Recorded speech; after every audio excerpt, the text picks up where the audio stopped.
Hey everybody, it's Gekko back with another hiking video. Yay! I am back at Purgatory Creek Natural Area. I just left the parking area. I got my Osprey Daylighter pack on. I got 2 liters of water and all kinds of energy bars and snacks and stuff. It's like 3:30 in the afternoon. It probably won't be a long hike. But I'm on a trail, man. Holy shit. It has been, 6 months since I've been out here on this trail. And holy shit have I missed it.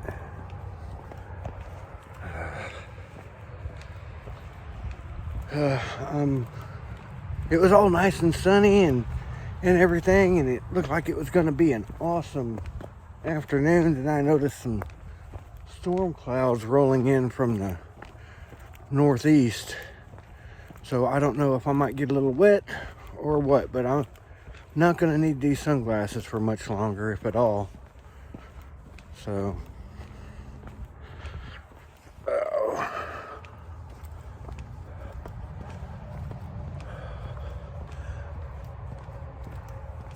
I guess while I'm hiking out here with y'all, right now I'm just on Dante's Trail.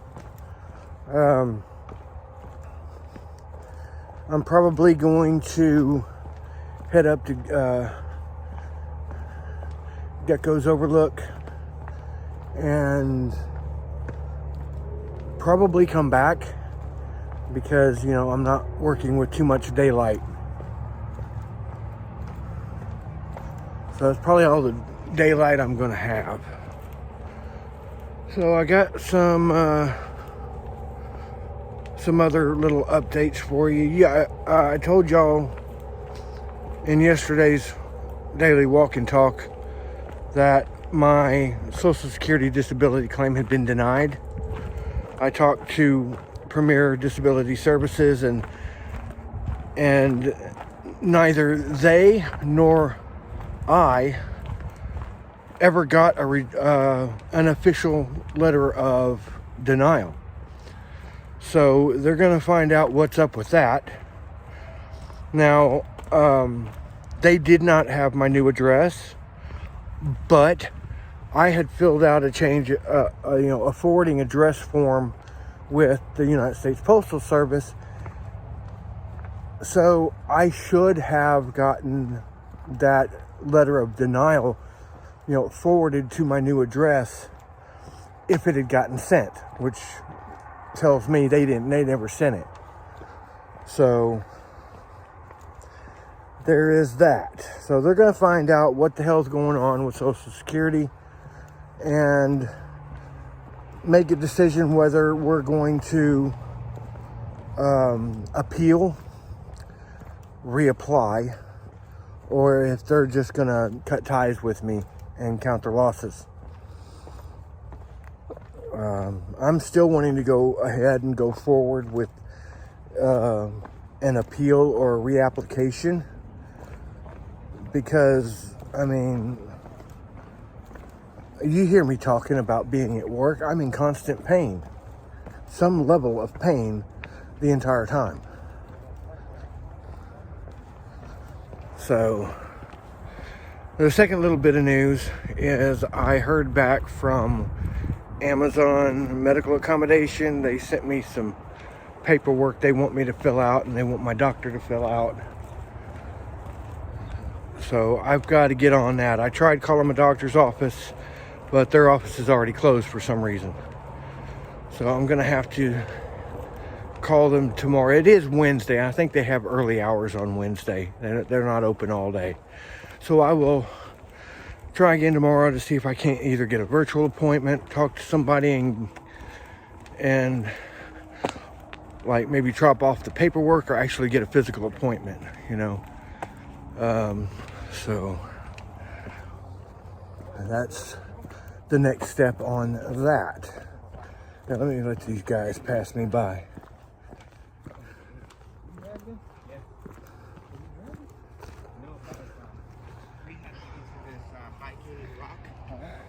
And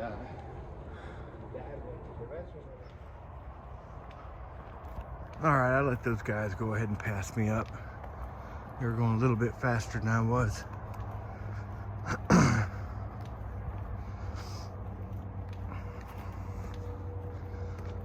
So I've got to go to the doctor and, you know, tell them the situation, what's going on. I need them to write me a more detailed letter or fill out more detailed paperwork this time than they did last time. I mean, last time they just wrote, due to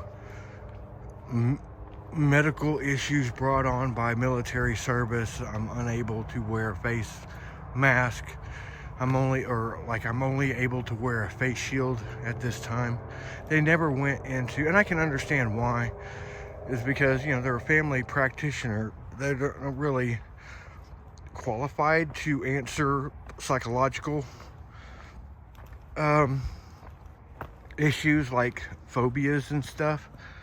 So I would have to get an appointment with a psychiatrist or something to get that addressed, but I don't have time for that.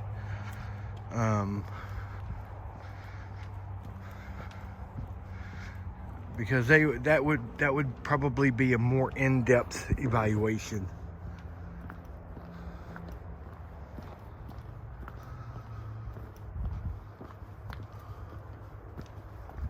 Oh man, it feels so good to be back on these trails, man. Holy shit.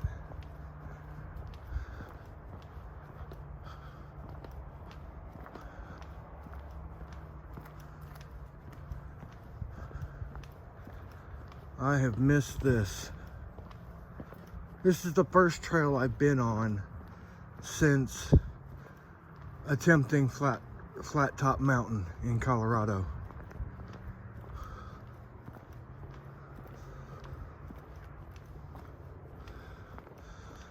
All right, well, a third little bit of news. My wife went back to the doctor and got chest x-ray done and everything. They have diagnosed her with pneumonia. So they have her on a stronger antibiotic.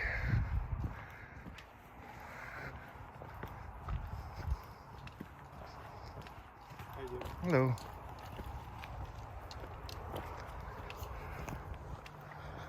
So she's going to take that course of antibiotics, and hopefully she won't be down very long. I mean, she's not down, but, you know, hopefully she'll get over it soon.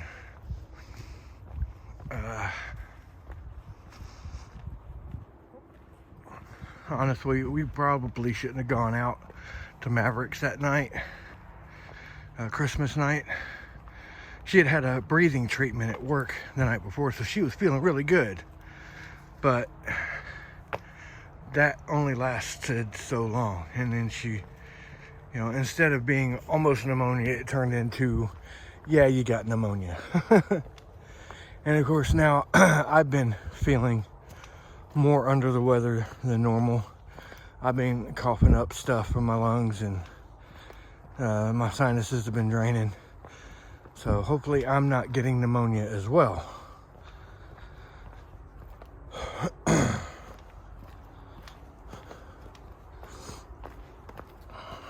I'm debating whether, when I get up here, if I want to go down the Perezo Trail or just stick with Dante's Trail.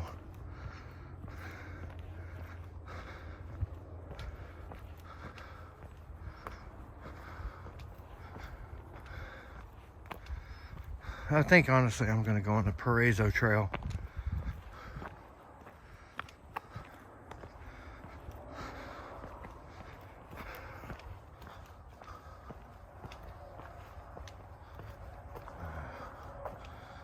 Alright, so in that case, I'm going to get up here and come up on the Styx Trail, and then I'll follow the Styx Trail, the little loop, up to its tip, and that's where the Perezo Trail starts.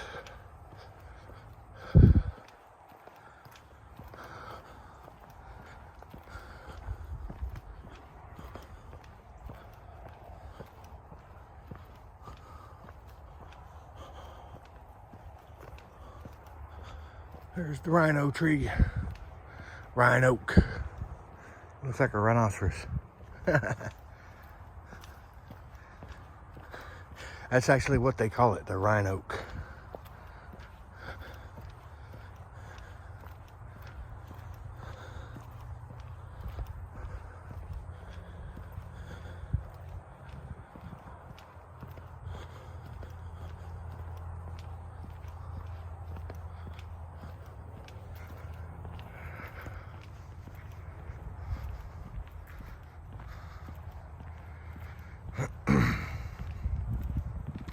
Honestly, should have smoked a cigarette before I got on the trail. I was so anxious to get out here, I just totally bypassed it.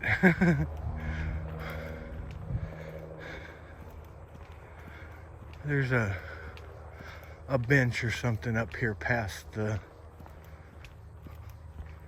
a little ways into the Perezo Trail. I'll sit down and smoke a cigarette there. Why do they have a blanket on top of that sign? What the hell? It looks like a carpet.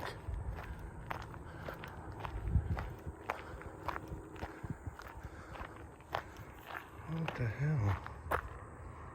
Oh, it is a blanket. Oh, they probably found it out here. Somebody probably had a picnic or something and left it and forgot it. Somebody else picked it up and put it on the sign, so next time they come out, they go, oh my God, that's our blanket.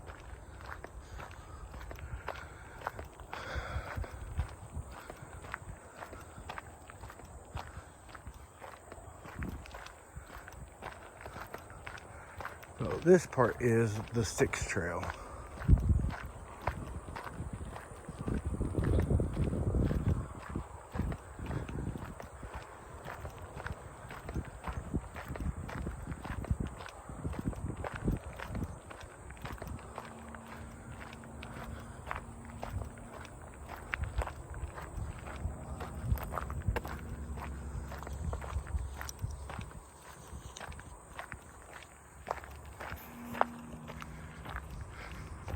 I put this backpack on and I had to tighten all the straps because I've lost weight. I'm like, damn, that feels good. I weighed myself yesterday and I'm down to 195 pounds. And that was with my clothes on, my shoes and everything. So probably a pound or two less than that actually. Which before I went to Colorado, I weighed 245 pounds. So between going to Colorado and being at elevation and eating that diet up there and coming back and working for Amazon, I've lost all that weight. That's what, 45? Hell, that's 50 pounds I lost in what, 4 months? Not too shabby. Not really doing anything different than what I do every day. Now granted, now I'm eating a lot worse than I did when I was in Colorado because I wasn't in control of my diet in Colorado. I had 3 squares a day. Well, most times I didn't eat lunch, but I'd have breakfast and dinner. And I'd, hell, just walking around at elevation is exercise, and then going hiking to boot, yeah. And of course, working at Amazon, you're constantly moving, you're going up and down stairs, so you're getting a workout all day. I mean, it's nothing for me to walk anywhere from 10 to 20,000 steps a day. And here we are, entrance to the Perezo Trail. Oh, they got a skull. That is cool. Let's see if I can get a decent picture of it.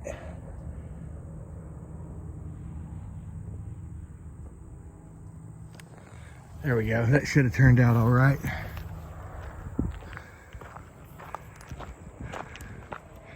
All right. It looked kind of small to be a cow. I don't know what that was. Probably a wolf or a coyote. I don't know. Could have been dog, you know, like another dog or a calf. It just looked too small to be a cow's head or a bull's head.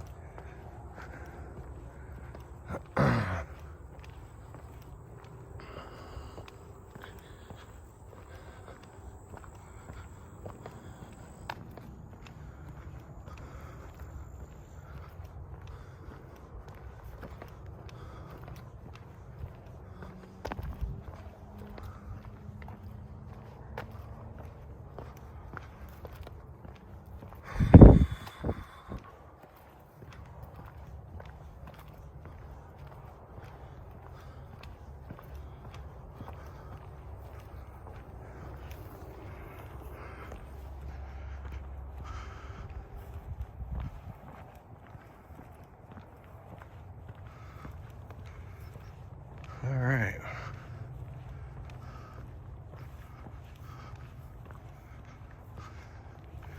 You know, it's hard for me to imagine being out here on this trail, but having like a full gear backpack on. You know, I'm just sitting here trying to imagine what it would feel like to know that where I'm at now, you know, in this situation, you know, I would be possibly days away from civilization and months away from the end of the trail, and everything I basically own is on my back. What that would feel like. It's kind of muddy right here. Luckily it's not sticking to my shoe.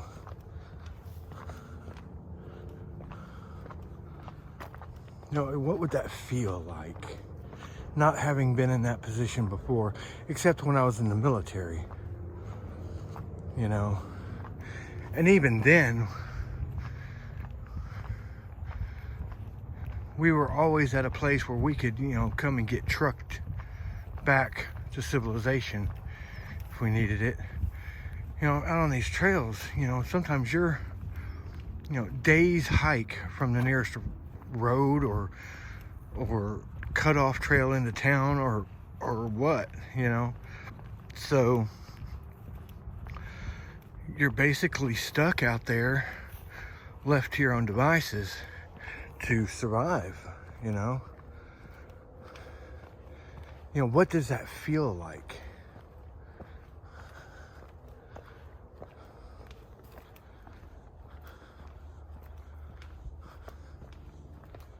I mean, me, I've got just a small backpack, and it's only got like 4 energy bars and 2 things of jerky and cheese, you know, and of course 2 liters of water. Well, a little less than 2 liters of water now, because I drank some at the trailhead because I hadn't had any water all day. Had a cup of coffee this morning when I got up at like noon or 10 o'clock or something like that. No, it was like 8 o'clock because I had to go to the pharmacy to pick up my wife's prescription and some more Mucinex.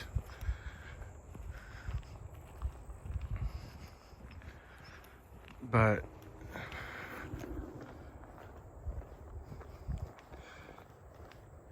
yeah, I'm just kind of, you know, trying to wrap my head around what it would feel like to be in that situation. And obviously, being in that situation, I wouldn't be talking on my phone for so goddamn long. I would have said my piece and put it right back away, you know, to save battery life.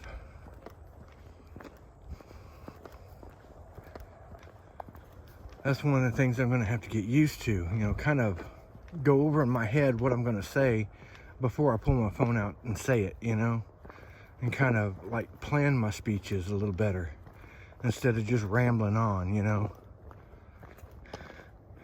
And I think that's kind of what Habitat does, because he'll, you know, turn it on and then he'll say something really specific and then he'll turn it right back off, you know, and that's what I need to get in the habit of doing. I mean, I've got a power bank, but, you know, I'm gonna have to ration my power usage, you know,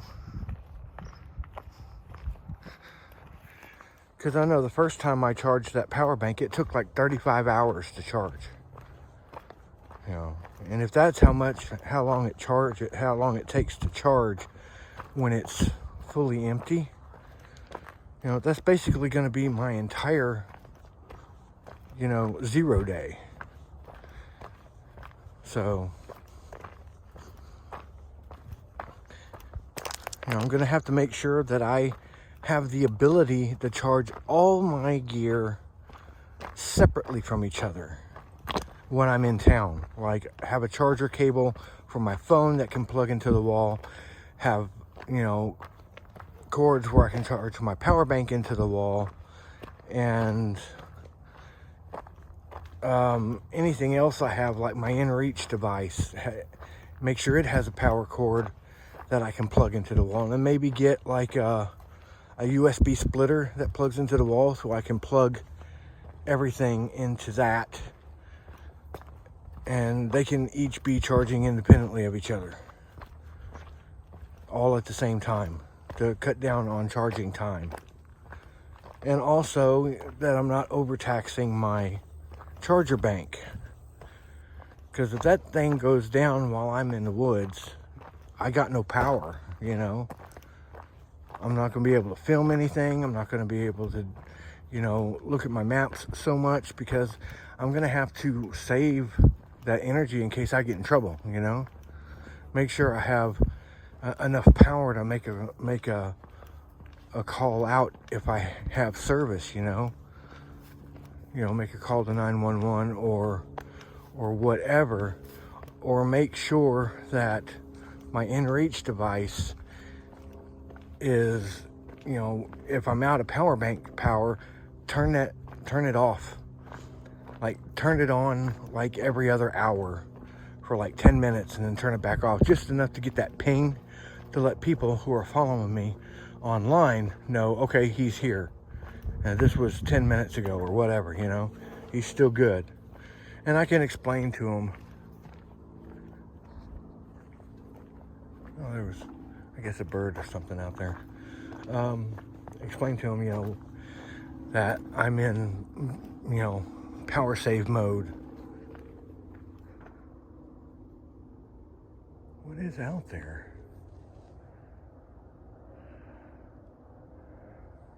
It sounds like bird wings flapping in the tree, which is probably exactly what it is. I don't see anything else out there. All right, we're getting close to the benches up here. Well, I'm actually sweating. Oh my God. I haven't sweat this much since, hell, I don't remember when. Not even at work did I sweat this much. Of course, it is quite warm. It's probably in the mid-70s, and the sun is sort of out. It's getting down kind of like below the top portions of the trees.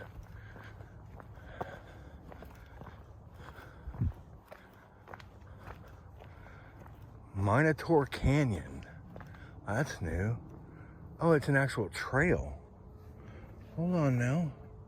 Oh no, it's an overlook. It's got the camera, the little camera at the top, but Minotaur Canyon, that's new. I wonder why they named it that. Does it look like a Minotaur?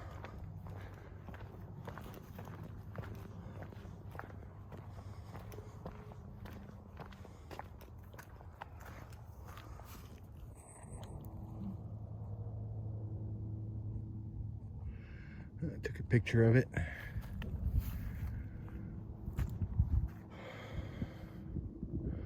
All right, I'm gonna go back down here and try not to get mud on my shoes. And there's a bench right around the corner over here. Hopefully there's nobody sitting there, because I'm gonna set my ass down and smoke a cigarette.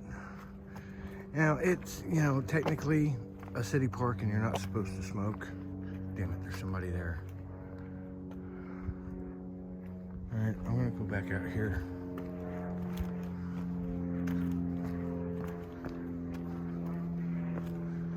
But, you know, you gotta figure people are gonna be out here for hours on end. They can't expect you not to smoke.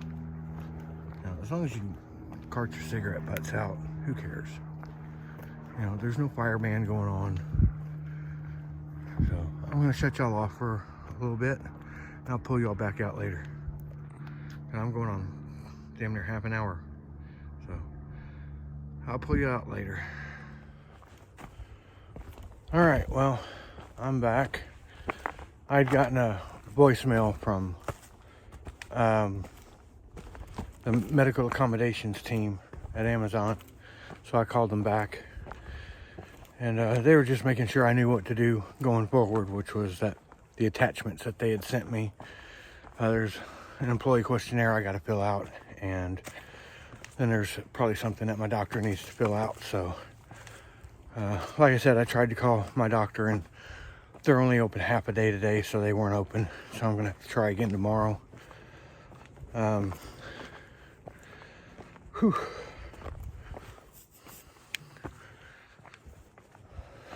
Which my wife is supposed to work tomorrow night, so I'm gonna have to either see if I can't get an appointment that morning, you know, like right away, or see if I can't set one up for Friday or Saturday during the day, because they're only giving me 7 days to get this paperwork in, and I'm going to see if my doctor won't print it out for me, and I can fill out my questionnaire part, and then have them like fax all of it, mine and theirs, back, or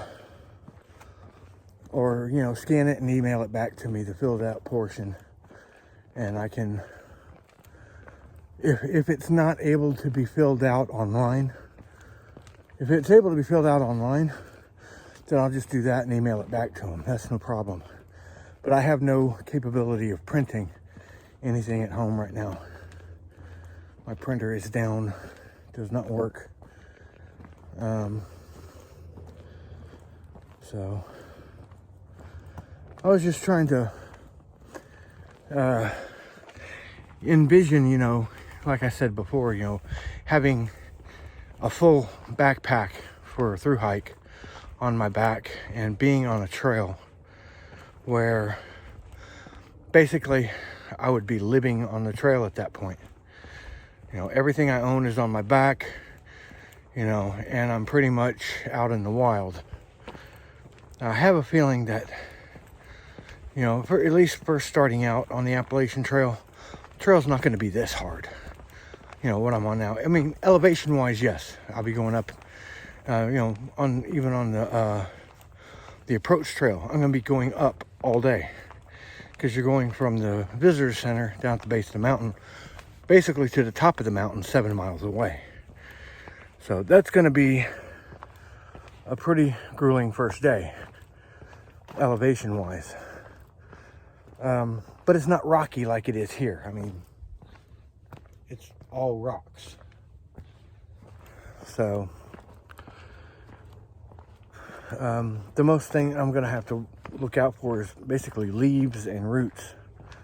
You know, the leaves can be slippery. So,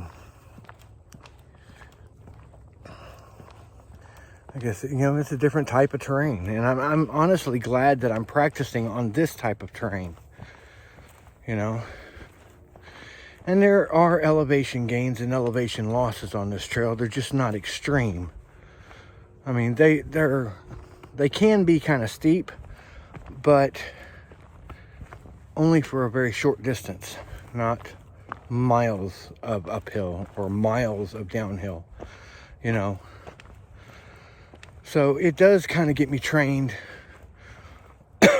in the short term, you know, and it helps me prepare somewhat for these uphills and downhills.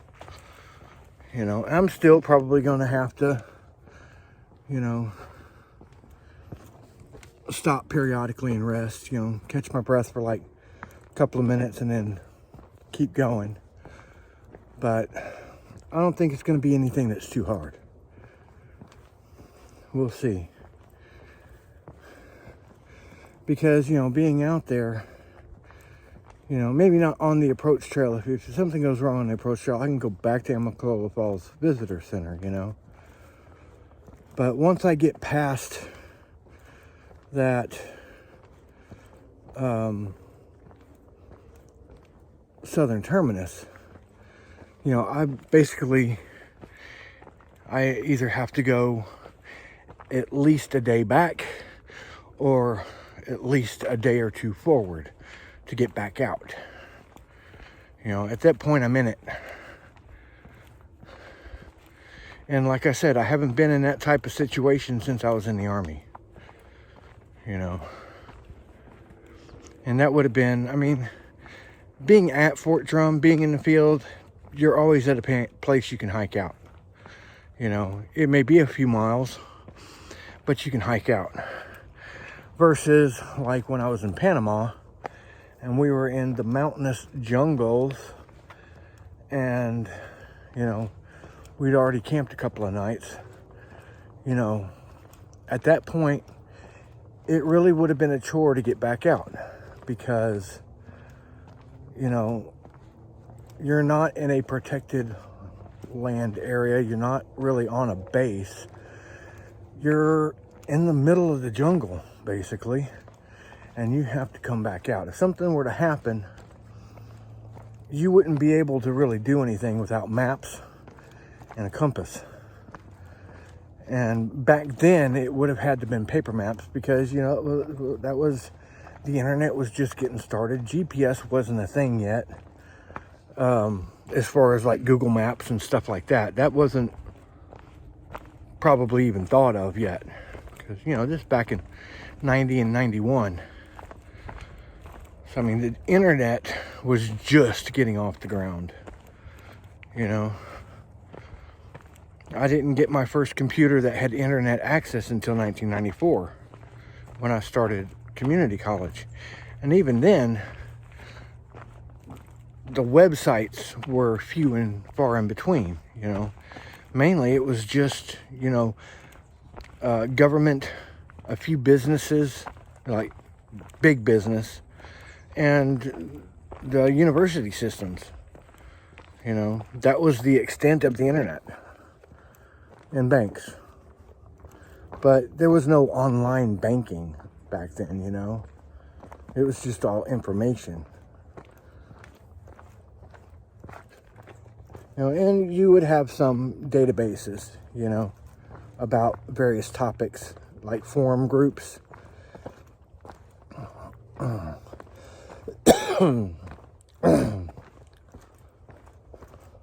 And the forums back there were very, very basic.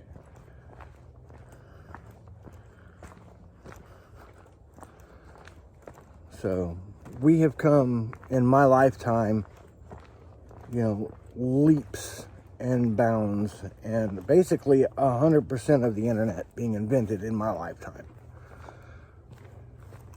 The public's internet, not the government intranets, you know,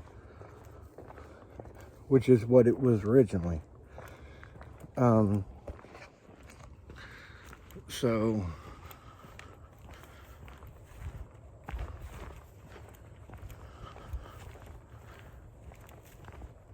yeah, I would have had to have a paper map and a compass, figure my way out. That's why they stressed land navigation courses very strongly back then. And while we were in Panama, we did, oh no, that was Honduras. when we were in Honduras, which is also mountainous jungles in Central America, well, it's more forested than jungle, but it's still mountainous. And we did land navigation course while we were there. Because, I mean, it's something you have to qualify on yearly in the Army. At least you did.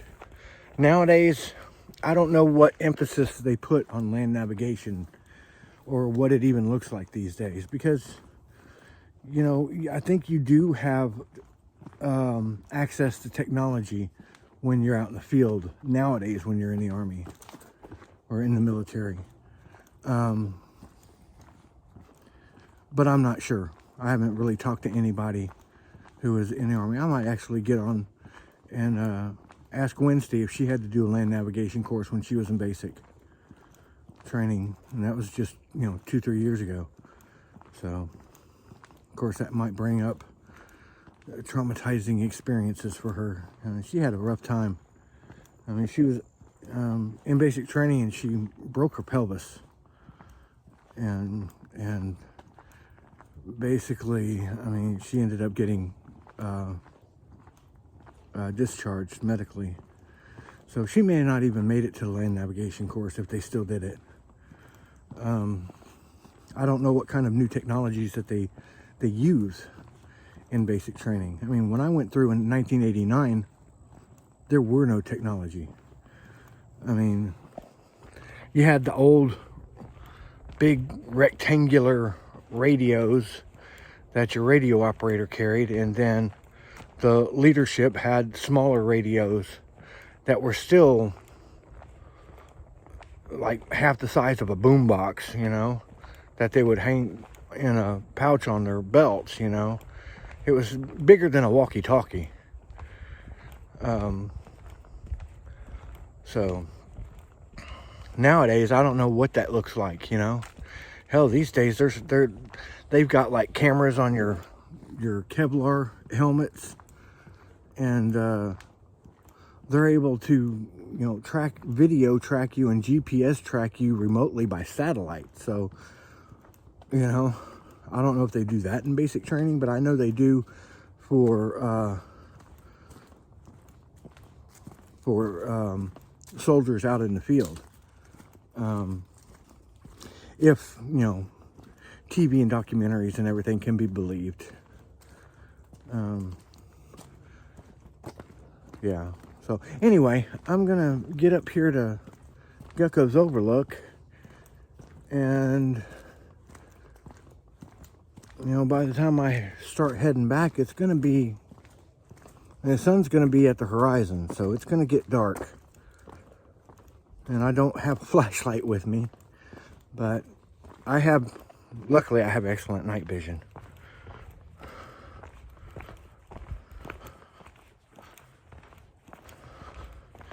And I'll take Dante's Trail all the way back instead of going to Perezo, and then once I hit Styx, I'll take Styx all the way back, because that's white gravel. I'll be able to see it a lot better, and then that's where all the switchbacks are. So it'll be easier than going through terrain like this.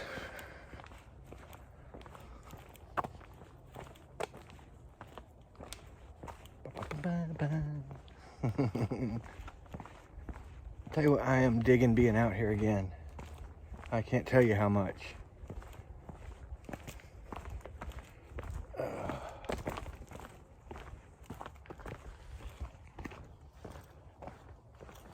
Ooh, tree. I wish I would have been able to come out here a lot earlier. I was planning on it, but you know, I went back to bed and fell asleep. I didn't get up till 3, so at least I'm able to get out here and do this much, you know.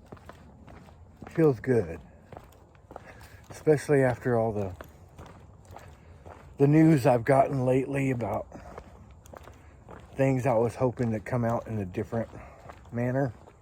You know, disability. I have a feeling with this medical accommodation and everything else that I'm going to end up not having a job. And not because I'm on any medical leave of absence. I think they're just going to fire me. I don't know. I mean, I'm going to try to do the procedures like you're supposed to do them. And I can almost guarantee it that they're not going to approve a medical accommodation, even though my wife says, but it may be a different situation. I'm like, it's Amazon. They're, you know, by the book. I mean, if they have protocols put in place, they're going to follow them. And if they say, you know, face masks or nothing, you know, or face masks or stay home, then they're not going to approve a medical accommodation for a face shield. I mean, they didn't last time. I mean, it doesn't really matter what the hospital industry is doing, because the hospital industry isn't Amazon, you know. I mean, they're telling them at the hospital, even if they test positive for COVID, they can still come into work. That's just stupid. Oh my God. People in hospitals have, you know, compromised immune systems, yet you're going to let your nurses come in COVID positive? That's lawsuits waiting to happen, honestly. I mean, damn, I don't care if you are vaccinated. If you're, you know, if you have a compromised immune system, that vaccine's not going to do anything. It's been compromised. That's part of your immune system now, you know? So, it makes no sense, and they're being stupid. Welcome to healthcare in America.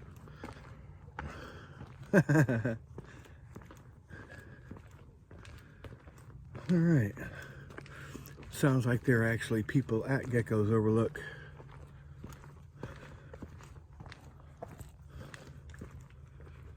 I'll get out there, I'll drink some water, maybe have an energy bar or two, sit and enjoy the sunset, and then I'll head back.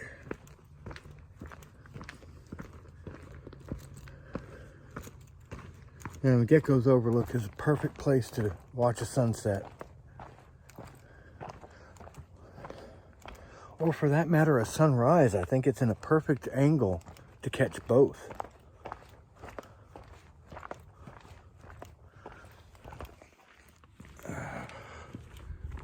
Downhill. All right, well, I'm gonna go ahead and shut you off. I'll pull you back out when I get there. All right, well, we're at Gekko's Overlook. See the trail way down there. And sunset. Pretty cool.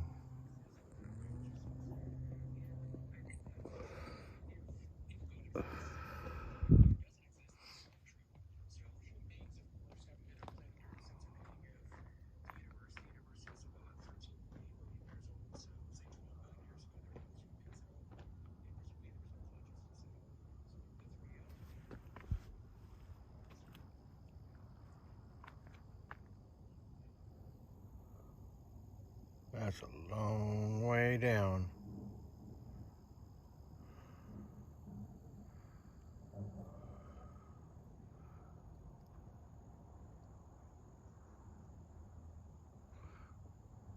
You can tell there's not much air moving through here.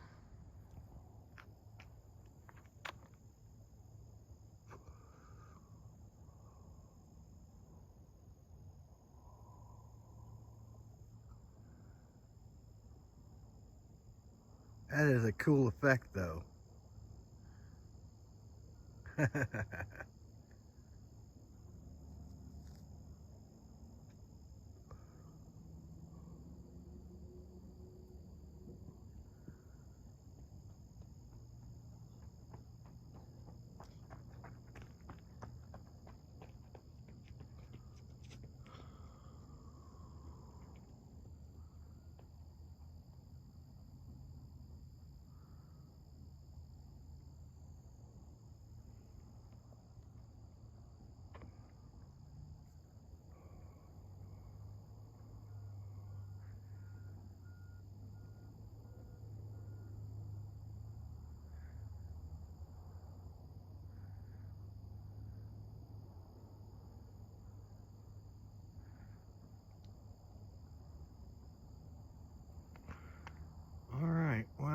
That is sunset, buddy.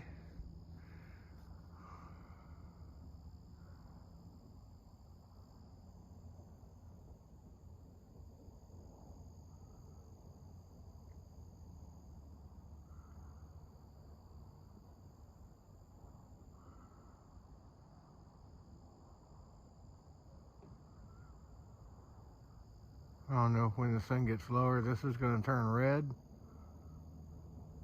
I'll pull you back out if it does. Alright, well, as low as that sun is, I'm going to go ahead and start heading back. Because I guarantee you, it will probably be dark by the time I get back to the truck.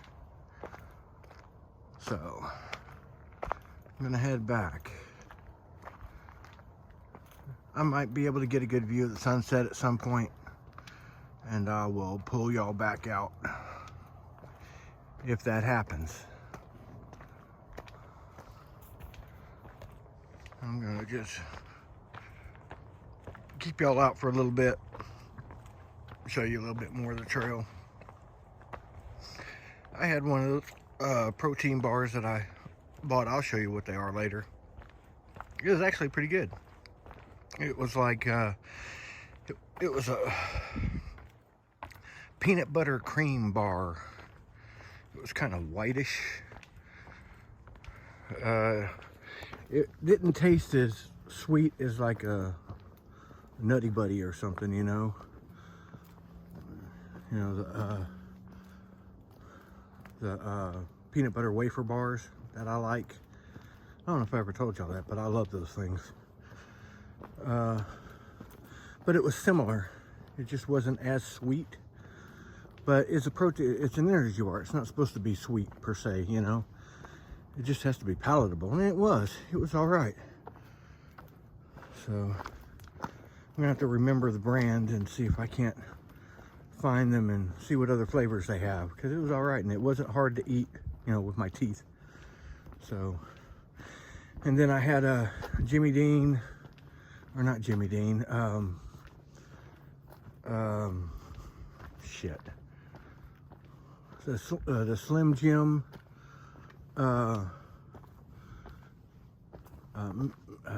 meat stick with cheese stick. I had one of those. Oh, that was good. But it only had like 150 grams of protein, or 150 calories in it, so it didn't have very many calories.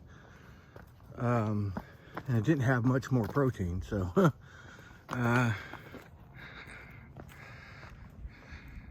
or it may even had less protein, I don't know. But it sure was good.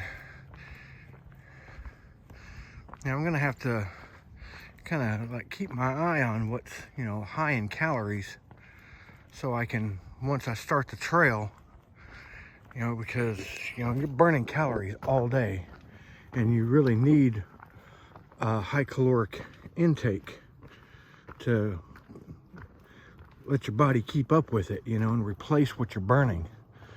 But you still want to have protein too, and like vitamins and minerals.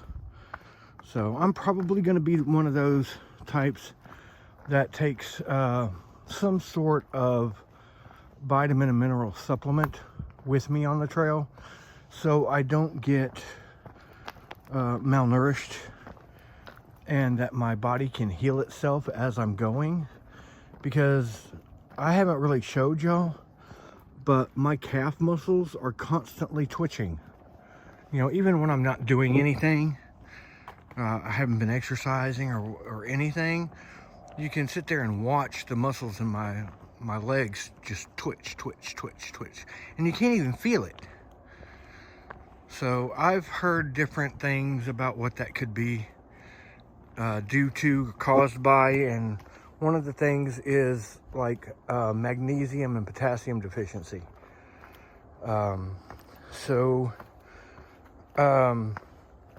By taking a supplement on a daily basis, that might stop that. I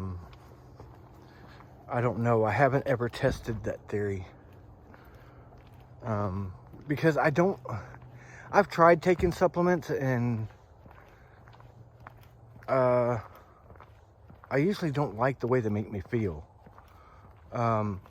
Especially if it's like ginkgo biloba or something like that, that affects like clarity and brain function. They usually give me a migraine. So I don't take them. So I need to find something. I need to kind of research what kind of a diet I'm going to need on the trail and kind of plan for that.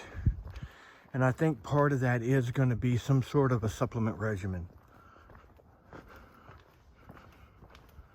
We'll see. I'll have to like try to talk to some of these other thru hikers that I follow. You know, Dixie and IBTAT and Early Riser and some of them guys, and see if I can't direct message them and ask them about diet and supplements on the trail and see what insights they have, because they've done it, they've lived through it, and I want to see if they did. I don't think I heard in any of their videos that they were taking supplements, with the exception of maybe Dixie. I think I might have heard her say something about taking supplements. But it'll probably just be like a 1-a-day type supplement pill or gummy or something. I think gummies would do better on the trail. No, hold on. The real world is good. By the time they actually get out there, the nurses have already got several years. Oh, hello. Well, everybody's talking healthcare on the trail today. He's talking about something about nurses doing stuff, and the other guys that I passed on the way to Gekko's Overlook were talking about, giving somebody IV fluids. So he was probably like an EMT or something. I don't know. It's interesting. Here I'm sitting here talking about, had a tree limb break off this tree here. That's interesting.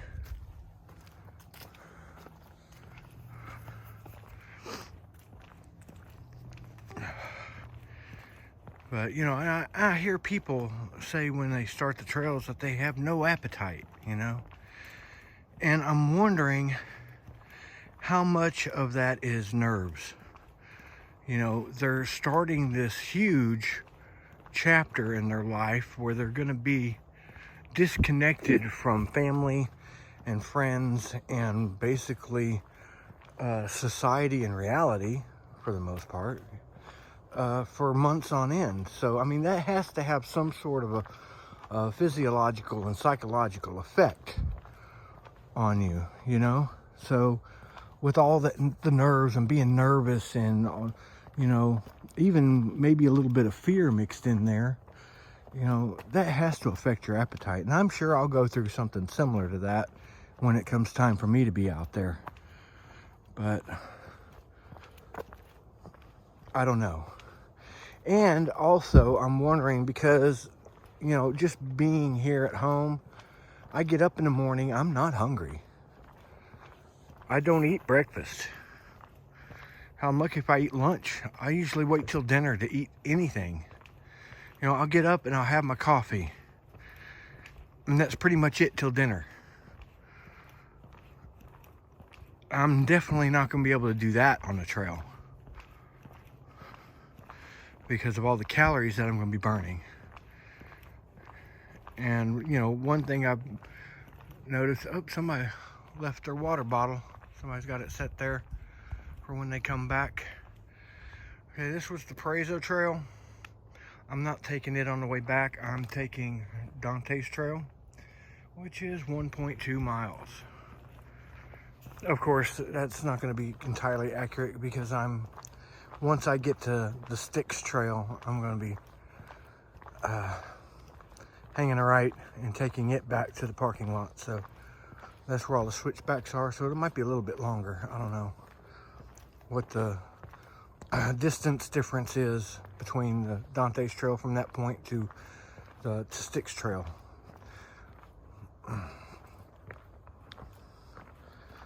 So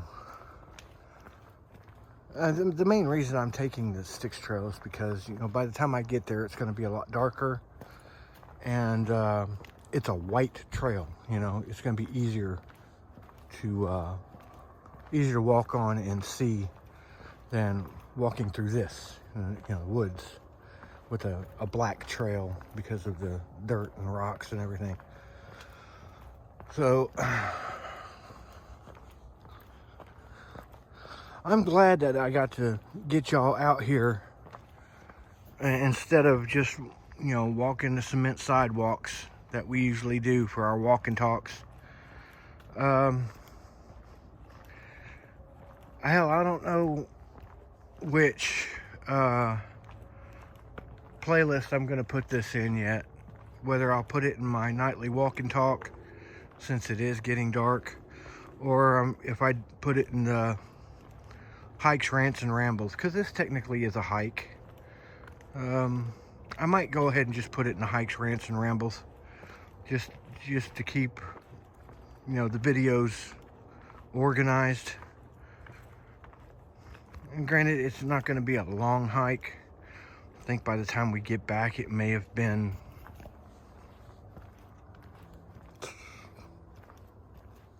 three and a half miles, which is basically a hike to the interstate and back, you know.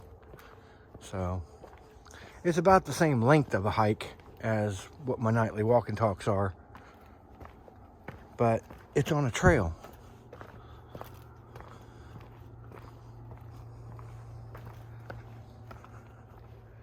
Is this thing zoomed all the way out? Yeah. Okay.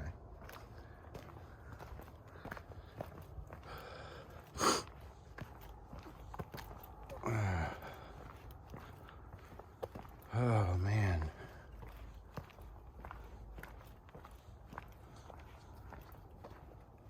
I thought when you got out here you couldn't hear the road, but I've been hearing the road the entire time.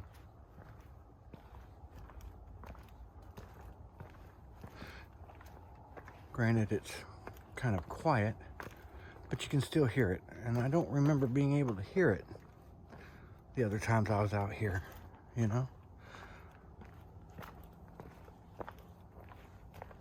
Well, I think that might have been because I was on the other side. I was starting on the other trailhead and coming this way, you know? It might have,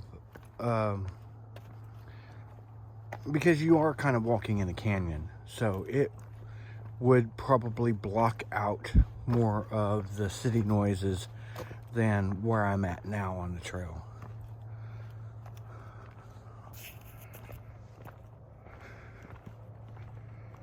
I haven't really seen any animals since I've been out here.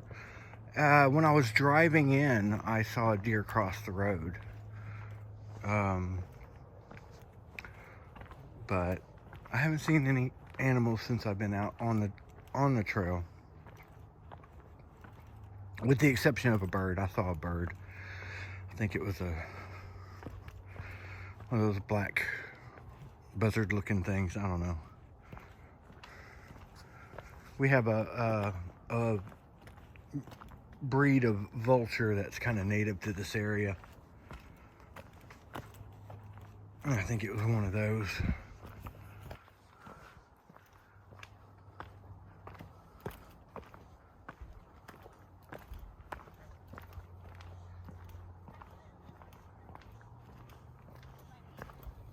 All right, well, got some more people coming.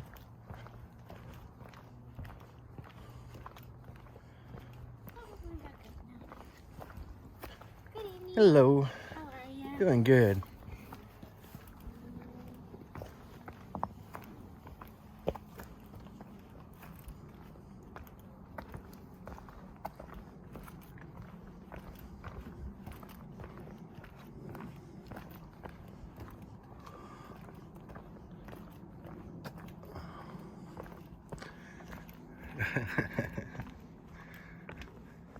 I can definitely understand when people out on the trail say they can smell the day hikers coming a mile away. They were wearing like cologne and perfume and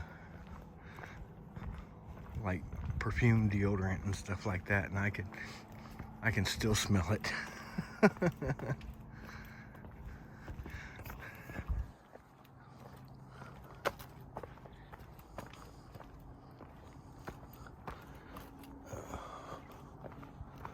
Going downhill. I don't know if I'm talking loud enough for y'all to hear me. Sometimes I wonder. I don't want to, like, boom y'all out talking loud.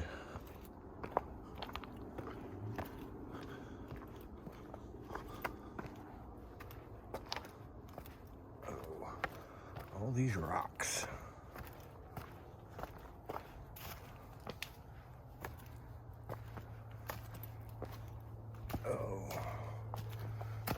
Oof. Sometimes walking through these rocks is kind of treacherous.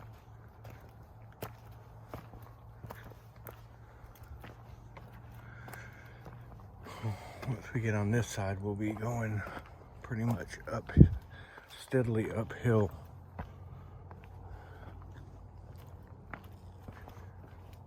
For a ways. Coming out of this little canyon here. This is the Minotaur Canyon or whatever it was called. We're in it here. And then the Overlook is like that way or something, where we were at before, where I took the pictures. So, what is that? No. Somebody's like salsa lid for something, I don't know. Some sort of food.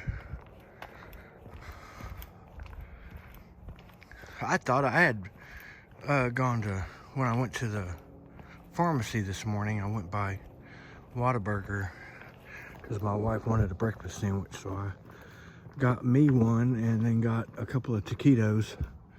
And I was gonna bring them on the trail with me. I totally forgot. I guess I can have them for a snack later on.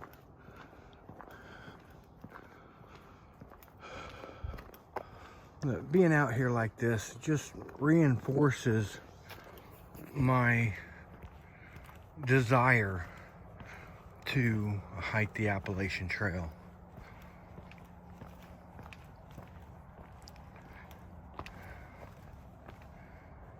Now, obviously, I'm not going to be, doing this, filming wise when I'm on the Appalachian Trail. I mean, I'll do some, like, little, every once in a while I'll take it out and do a little section of the trail like this. But for the most part, I'm going to be probably at Overlook's views, having my face in the screen, talking with you guys. And I'll do the like walk away shots and the walk by shots and everything like that, which reminds me I have to put tripod on my gear list that I need to get. I need to get a good little tripod for my phone to do those shots with. And it can like double as a handle that I can hold while filming on the phone. That way I don't have to constantly take it off, put it on, take it off, put it on. At least while I'm the time of day that I'm doing those types of shots. I'll probably do like Ivy Cat did, and in the morning I'll do a couple of those shots and then put it away for the bulk of the day. Only pull the phone out when I have something I want to say, or there's an animal, or something pretty, or a good view, and then do maybe a couple of trick shots when in the afternoon, like before I get to camp or whatnot, just to make it interesting, make it entertaining.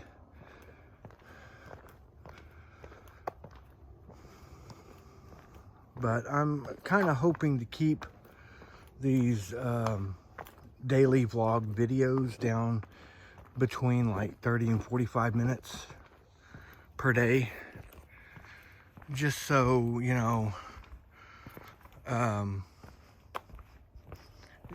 to get the, because a lot of people don't want to watch hour-long videos, you know, especially when they're coming out like every day, you know, a daily video. Which is, you know, probably why I don't have as many views on my videos as I would like to have. There's like, a lot of my videos only have like 5 or 6 or 8 views. Yet, I have 102 subscribers, you know. Now, if I was on the trail, I guarantee you almost all those 102 subscribers would be watching the videos. You know. And of course, once I do get out on the trail, I'm sure the subscriber base is going to skyrocket. Because before I get on the trail, you know, I'm going to do a through hike announcement video giving my start date. And I'm going to copy a link to that video, and I'm going to direct message, you know, Dixie and Darwin and Early Riser and Ibitat and Nightcrawler. I'm going to say, hey, you know, post this in one of your videos and mention me in my through hike if you were willing, you know. And, you know, hopefully I can, like, you know, entice some of their subscribers to follow me as well. And of course, people that follow them and go through their subscriber list will say, hey, this guy's on the trail this year. Let's follow him, you know. And I still don't know whether I want to take on the added responsibility of blogging for the trek. I mean, you only have to do it like a couple of times during your through hike, or you can do a daily vlog or a weekly blog or whatever. There's no requirement, you know, because you're not getting paid to do it.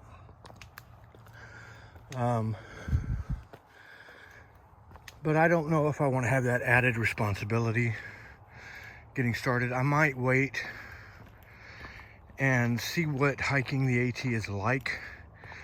And then when I decide to hike the PCT, you know, reassess whether I want to take on that responsibility of blogging for the trek. You know, would I have had time? Would it have been enjoyable? You know. And of course, doing that leads to more subscribers, you know. Because, you know, people see you on the trek. That's where, I mean, most through hikers and hikers read the trek, you know. So if they see my blog, they say, oh, wow, this guy's on the AT. Let's follow him, you know. So, and that will drive up the views per video too, which leads to monetization. I don't know if there's a subscriber number you have to qualify for monetization. I think it's just views per video that determines that, I think. I'm gonna have to research that again and make sure, because, you know, I am trying to monetize this video or this channel, because, you know, every bit helps to keep me on the trail, you know.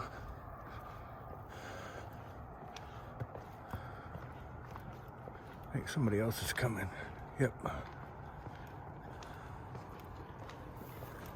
Excuse us. Thank you. You're welcome. Thank you. You're welcome.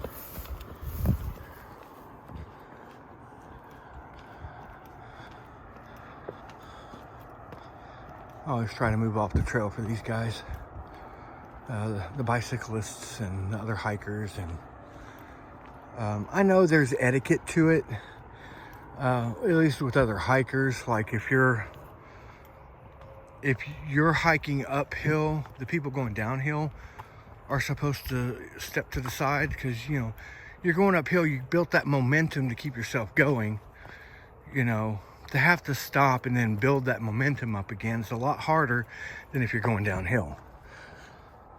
And then if you're going downhill and somebody's coming up, you step off to the side and let the people going uphill pass you.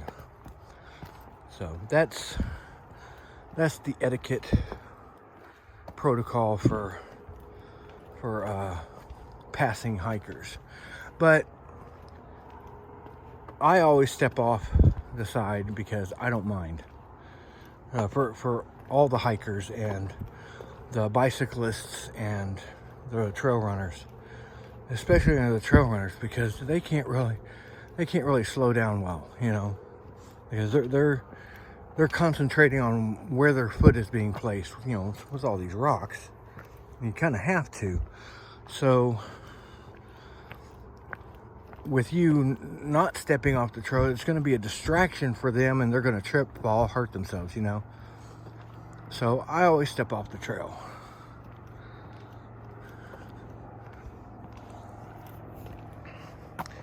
And then the bicyclists, it's, you know, same thing, you know. You're steering a vehicle, and which isn't easy with these roots and rocks and everything else. So I make myself a non-issue as far as they're concerned. You know, they don't have to worry about me. I'm clear. You know, they can keep on doing what they're doing without, you know, distraction and possibly an accident. And we are almost to the Styx Trail.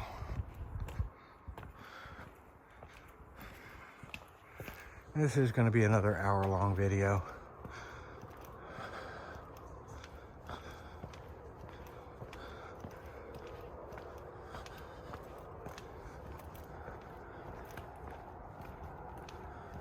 You can kind of hear how loud the vehicle traffic is getting. It's a lot louder here than it was where I mentioned it before. And it's going to get a lot louder by the time we get to the parking lot.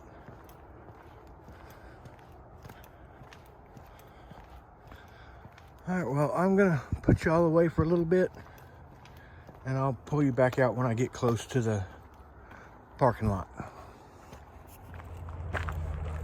Alright guys, we're getting pretty close to the parking lot. Put my sunglasses on my backpack strap. You can see it's getting fairly dark. We made it to the Styx Trail. All the white gravel. It's a lot easier to follow in the dusk and dark than being out on the Dante's Trail.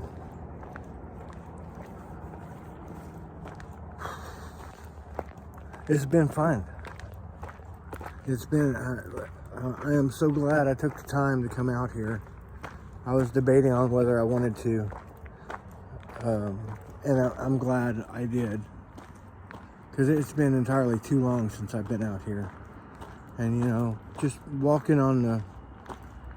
back and forth to the interstate's just not the same. And I kind of lose perspective about hiking when I do that, because it's not hiking. It's road walking, which is, and you don't have a backpack on, you don't have trekking poles. I mean, I don't have trekking poles with me today, but if I was to come out here with my full pack and do a practice hike, I would come out here with trekking poles. And that may be something that I do come next spring. And if for some reason I can't get out on the AT next year, I want to at least do something, which would probably be more along the lines of maybe the Lone Star Trail, 8-day max trail, and it's right where my brother-in-law lives. So it ends where my brother-in-law lives, not too far from his house. So, you know, I can pack my stuff up, put it all up in my truck or whatever vehicle I have at the time, and go park at his house. He can drive me out to the trailhead outside Richardson, and I'll just, you know, there are places you can like get off the trail and resupply, but I think I'm just going to pack 8 days worth of food and just do it in one go, you know. And there is one section that I have heard horror stories about where it's a road walk, and there are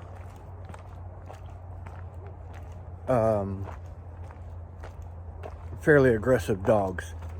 So I'm probably going to end up borrowing or buying a like pepper spray canister.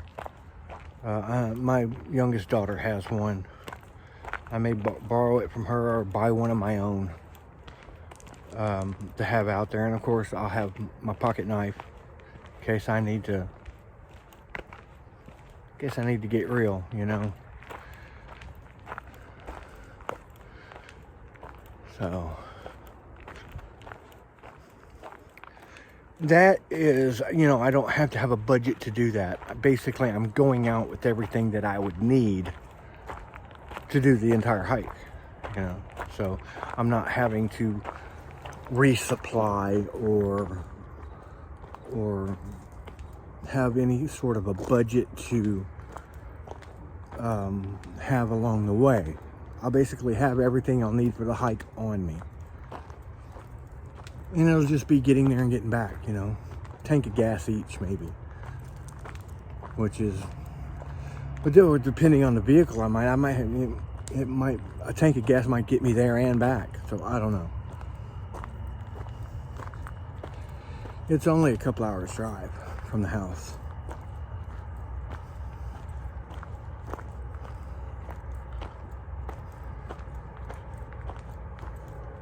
Let me go ahead and turn you around since it is getting dark. That's much better. Not looking at a dark face.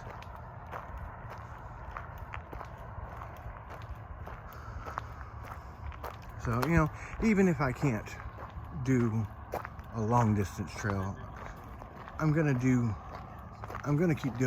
something. You know, I'm not just gonna be sitting on my ass.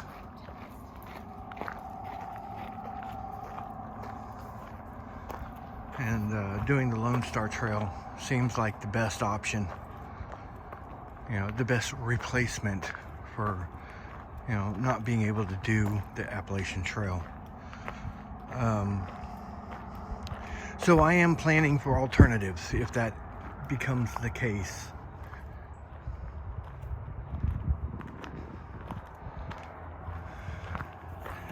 And then the Appalachian Trail will happen within the next 2 years, after next year. I'll get out there eventually.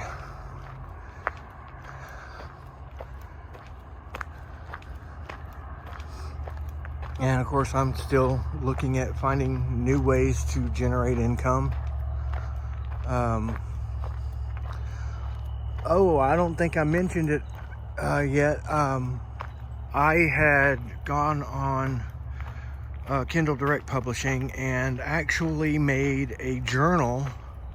I went into my open office and basically hit the underline button for 50 pages, well, for a page, and then I copied that page of underline and made a total of 50 pages of just basically underlines. So I made basically ruled paper, and that's my manuscript. I uploaded it. I made a cover. It's called Journal, The Story of You, and it has my name on it because it had to. And it has my little picture on the back, and I used one of my pictures, my photo art pictures, the one of the spider web that I reversed the image, I reversed the negative and played around with the color Made it look cool. So that's the cover. Is that a dog? What is that?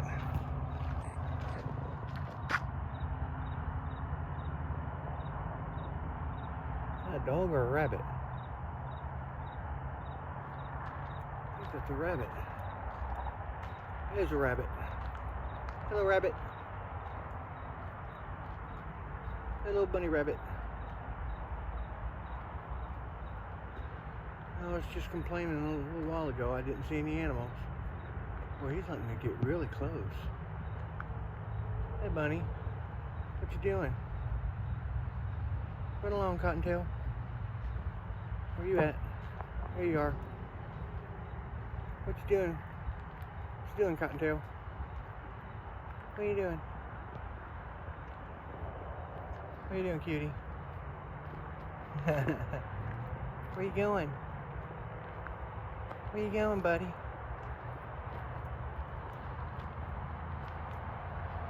Where you going, buddy?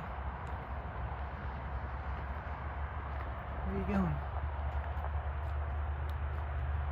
You gonna lead me to my truck? Huh? You gonna lead me to my truck? Yeah.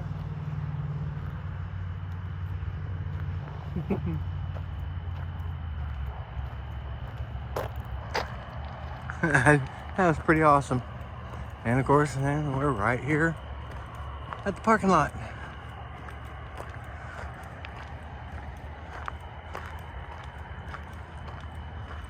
All right, well.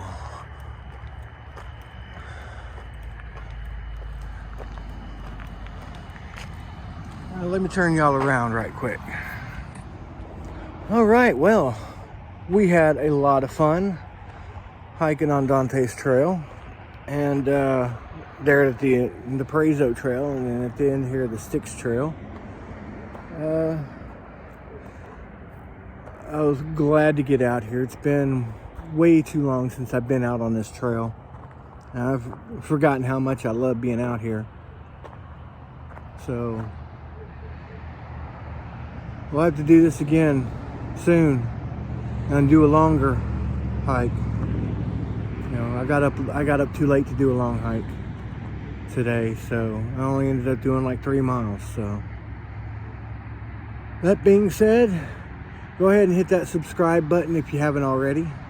And if you found any entertainment value or worth in this video or any other video that I do, go ahead and hit that follow button.